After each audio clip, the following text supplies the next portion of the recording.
brief overview of how we do FES triggered movement biofeedback. Again, we're going to choose the joint according to what our goals of practice. We should decide and implement how we correctly position the pads, the FES pads. When we're setting up the range of motion, we can use the FES as well to set up the range of motion. So that the range of motion, the active plus the FES assist, is the range of motion which we want to repeat.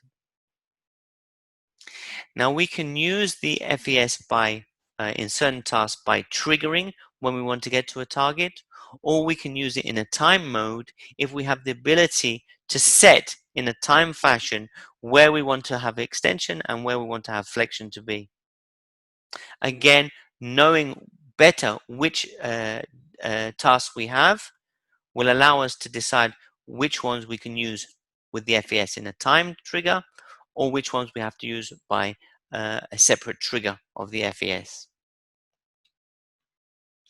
But broadly speaking, because the games are customizable, we can use a technique called FES triggered movement biofeedback. And that's a very powerful technique.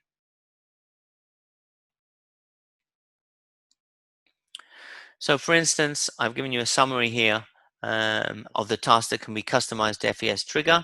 We have tracker targets that we can customize according to a specific timing set that we've set to the FES device. So for instance, it could be on for 10 seconds and off for 20 seconds. So the on would be doing the extension and keeping with the feedback, and the off would be doing the flexion. If we wanted to trigger at a specific time, then we could use the Apple sword, because we have a maximum limit to flex, maximum limit to extension. So we can trigger between each so we want to get to extension, we can trigger, and then we can let go of the trigger so that the client can get into flexion. And again, basketball as well, we can along with verbal cues and trigger, we can use FES trigger within basketball. Again, within the rings of memory, the mathematics game, and within the fruit squeeze. So FES trigger we can use both in a with the continuous games and with the non-continuous games as well.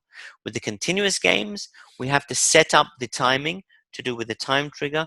With the non-continuous games, we can look at deciding when to trigger once we've communicated, or the client has communicated where they want to, which object they want to achieve. Or we can trigger, go to full extension, and then let go of the trigger, and then let the patient, if you like, find the object in flexion.